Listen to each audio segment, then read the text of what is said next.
Hey y'all, what's up? Welcome back to Inner Healer. I'm Shakri, and today we're going to be talking about traits of a toxic female. Now, what consists of a toxic female? Now, don't get me wrong, some of us possess some of these traits, but if we're possessing all of these traits, then it's time to start to, take a look in the mirror and start to really reevaluate some things so that we can, not be so toxic all the time. Like, there has to be a balance within your character, within your makeup, within you. There has to be some kind of balance. Just like with a battery, there's a negative and a positive. So within us, we should have some negative and some positive. Why? Because it's going to balance each other out. It's not going to just be, oh, you're always being like optimistic, or oh, you're always being pessimistic. So just to have that balance, just to have that, that consistency across the board. Like, no, I'm not always on the optimistic side, no, I'm not always on the pessimistic side, but I do possess a lot of these traits. So just to balance things out. But this just is going to be a general signs of toxic traits in a female. So if you're ready, let's get into it. Now, also, I must add, this is talking about the toxicity within a relationship. That's something that I have to add too, because on this channel, we talk about a lot of relationship things. We're not talking about as individuals all the time, but it does have to do with the individual, because the relationship with the self is the first relationship. So in order to have a healthy relationship outside of self, then we have to create that healthy environment within ourselves by the things that we eat, the things that we watch, the things that we listen to, the things that we're around that we can touch, because toxicity is in a lot of places. So now we have to be able to maneuver through this thing called life, finagle our way through this thing called life, in order for us to be able to be healthy within oneself, and then create that healthiness within ourselves, so that we can go out and create relationships with other people, so that we can have healthy relationships, whether it be with our children, with our spouses, with our parents, with our friends, with co-workers, anybody outside of self. We have to have that innate feeling within self that I'm secure within myself. Go back and check out the video of, I'm gonna put it up here, the confidence video. Go back and watch that video so that you can know what confidence looks like when you exude confidence. And then, like, so that you can, like, just be secure within yourself. That's it. We just want to be secure within ourselves, loving on ourselves, learning how to heal ourselves, so that we can go out and create healthy relationships. So that is something that I had to add, that this is talking about within a relationship, and this is talking about within not a platonic relationship, within a romantic relationship. The traits that a toxic female would exude while she's in a relationship. And then that doesn't discount the guy either, because if you've been watching this channel, then you know that what I feel and how I feel about relationships, no matter what kind of relationship it is, platonic or romantic or just whatever, in order for you to be compatible with this person, something in you had to strike in them in order for y'all to even be compatible within each other. Let me explain. So if I'm saying, like, oh, this girl is jealous of me, or my boyfriend is jealous of me, like, then what traits in myself did I see of that jealousy, or did I feel, what jealous parts of myself that I feel attracted that jealous part of them? What in me is exuding that for them to even pick up on that, for them to even be comfortable to even have that kind of reaction around me, if that makes sense. Now, this can be broken down a lot further with a birth chart, because within your birth chart, it's going to tell you, like, what it is about you that is jealous, what is it about you that is nurturing, what is it about you that is independent, what is it about you that's insecure. You're going to have different traits, and we all exude them. Don't get me wrong, we all exude them, but we do not all exude them all at the same time, or we don't check off every check mark, like, oh yeah, well, this person has every single thing on this list. No, that every person doesn't have everything on that list. And that's where the opposites attract thing comes in. When you're thinking about opposites attracting, you have this trait about you, and then that's the weakness within someone else. So now y'all come together and y'all helping each other out in that arena. Now let's get into it. So number one, your man is your mate. He is not your doormat. You don't have to curse him out in order for him to get the picture. You don't have to yell at him in order for him to get the picture. You don't have to belittle him in order for him to get the picture. If you're feeling like you have to belittle him, that means that you done found a weakness within him, and there's a weakness that you don't like, and you feel like you have to be the dominant one in the relationship. Well, there's a such thing as communication, sitting down and speaking with this gentleman about whatever it is that you feel like you don't like about him, and vice versa, him telling you. The key to having a successful relationship is you have to continuously communicate. Communication is key in any kind of relationship. He is not your doormat. You don't walk all over top of him. You don't like belittle him. He's not your servant. He's not your maid. He's not your butler. He is your mate. He's actually your provider and your protector if you pick the right mate. He's providing and he's protecting you, and he's loving on you. He's giving you the holy trinity that some would call it. Like, you're getting all three things. So if he drops some trash, like, babe, you dropped some trash. Like, baby, with some trash on the, in the driveway or whatever. Like, just let him know. You don't have to, like, be a, rah, rah, rah. Oh, you did this.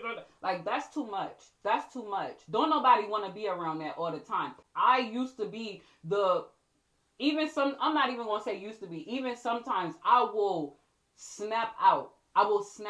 But the thing about it is coming back into one and realize and recentering yourself, recalibrating yourself, like, hold up, nah. It doesn't even have to go down like that. Like, you don't even have to do all of that. State what it is that you want. Make it clear.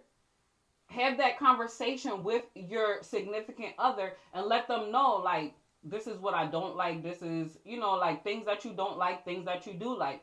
And if the good outweighs the bad, then you keep it going in motion with the relationship. You don't have to end something because of, a couple of things that you don't like. You're not going to like every single thing about every single person. Period.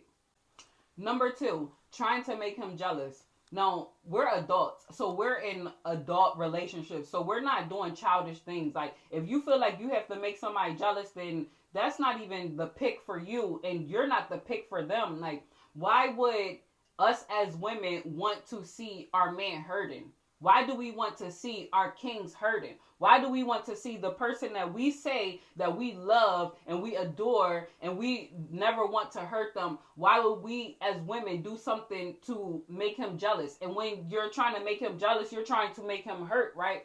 So that's not what we want to do. Like, if another man was your pick, then you would be with him. So trying to make him jealous with another man, that's not going, because we already know that as women, if we're going to another man, that means that there's some kind of emotional attachment to the other person. So maybe you should just end this, work on yourself, and then if that other person is willing to wait until you work on yourself, then yeah, by any means, go ahead. But we're not in this to make somebody that we love or once loved, or I have a whole different idea on love. I feel like if you love someone, then you're always going to love them. You're always going to have some kind of love for them, but that's a different story for a different day. But what I'm saying is, if you love someone, you don't want to see them hurt. That's the last thing you want to see. So making them jealous, that's childish, and it's very toxic. Number three, withholding sex as a form of punishment. Now, men and women come together to create. Now, whatever they're creating, whether they're creating a baby, whether they're creating magic, whether they're trying to manifest something, they come together so that they can create. So why are you denying the very thing that you are put here to do with your mate? No, not the only thing, but I mean, sex is magic. Sex is art. Sex is used to create. Hence, I mean, where do you think babies come from? And in the fact of sex is healing. Sex is an energy exchange between you and the other party. Sex brings you as one. Your souls are like being connected as one. Why would you be childish? Because that's being childish too. Being childish on, oh, he made me mad. No, there's a difference between not being in the mood and then withholding it because you want to like, so like as a form of punishment. Like, no. If you're not in the mood, then you're just not in the mood. And then that communication is key. We're going to keep on going back to communication because no one knows how you feel. You have to verbalize it or type it or text. You have to let the other person know. Everyone is not going to just read your mind like, oh yeah, well, babe don't feel like it today or boop don't feel like it today. Like, no, you have to verbalize that. You have to let the other person know. So withholding sex, no. I remember before I got married, I had the supervisor and I was telling, like, I was sitting down and I was in, like, because I worked at a school, so it was mainly women. So we were having, like, the staff meeting, and I remember my supervisor. Now, this was the supervisor. You couldn't really tell her anything because she was going to tell everybody. She was the first person there that I told that I was getting married, and then the next week, everybody knew. And I knew this before I even blurted to her that I was having a baby. But I remember when I got pregnant with my first child, it was like so exciting. And I was like, I didn't know what to expect. Like, oh, I'm going to be going to a doctor's appointment. And I'm going to be doing this and that. So I just let her know. That same day, we had a staff meeting and she just blurted it out to everybody. So everybody knew. But my point in talking about her is, I remember before I got married, she said to me, she said, girl, don't you be withholding sex. This was, she said, don't you be withholding sex. You sex them when you're happy. You sex them when you're mad. You sex them, just sex them on down. And once I got married and I started to like really, really realize like, hold up, like this is sacred. Intimacy is sacred, and intimacy doesn't even always have to be the sex part. Just being next to one another, be holding each other, kissing each other, locking eyes, just being mesmerized with your partner. No matter how long it's been, you can be in a relationship for 1 year, 20 years, just not withholding that sex out of your own, like, because you feel like you have the power. Now, we all know that, you know, the P is power, but it is the power, and it's very powerful. But the thing about it is, you don't want to dangle that over your man's head. That's not what you want to do. Number 4, apologizing when you're wrong. Apologizing. Like, that is a part of communication. That is a part of you respecting your man. Because men only really require, let me not say what men require. What I think men only require is the art of respecting them. Now, respect is a long list of different things for each individual person. There's more that can relate to the idea of respect. But what I feel like a man requires, because there's requirements, there's prerequisites, and then there's options. Now, a requirement, of course, you require respect, but what a woman actually requires in any relationship is love, protection, and to provide. Now, when you're protecting her, you are respecting her. A man requires respect, in my opinion. Not a man. A man requires respect. Now, what is the definition of respect? Respect. A feeling of deep admiration for someone or something elicited by their abilities, qualities, or achievements. Now, the second definition is due regard for feelings, wishes, rights, or traditions of others. And then there is a verb, like it can be used in a verb sense, and that is admire someone or something deeply as a result of their abilities, qualities, or achievements. Now, how do I respect you? I hold you to a higher honor. I hold you to a higher esteem. I hold you on the highest regard. So I'm going to give my man that respect, right? Respect. Holding to a higher regard. Holding on a pedestal. So if I respect him, then I should respect him enough to be able to apologize when I know that I'm wrong, or even I feel that I'm wrong. Because remember, the feminine energy is based off of feelings. So when I feel that I'm wrong, now there's a difference too, because a lot of us feel like that we're not wrong in a lot of things. That's something that should be talked about too. People feeling like they're not wrong. People standing on their square. But here's the thing. These are barriers that have to be broken down, because these are some things that are taught in childhood. That, oh yeah, well, certain things like, oh yeah, well, you don't have to apologize if you feel like they wronged you first. Why not? Respect is a two-way street. So if I'm holding myself in a high regard, and if I feel the same way for you that I feel for myself, if I love you like I love myself, my partner, obviously, then I hold you to that high regard too. And guess what?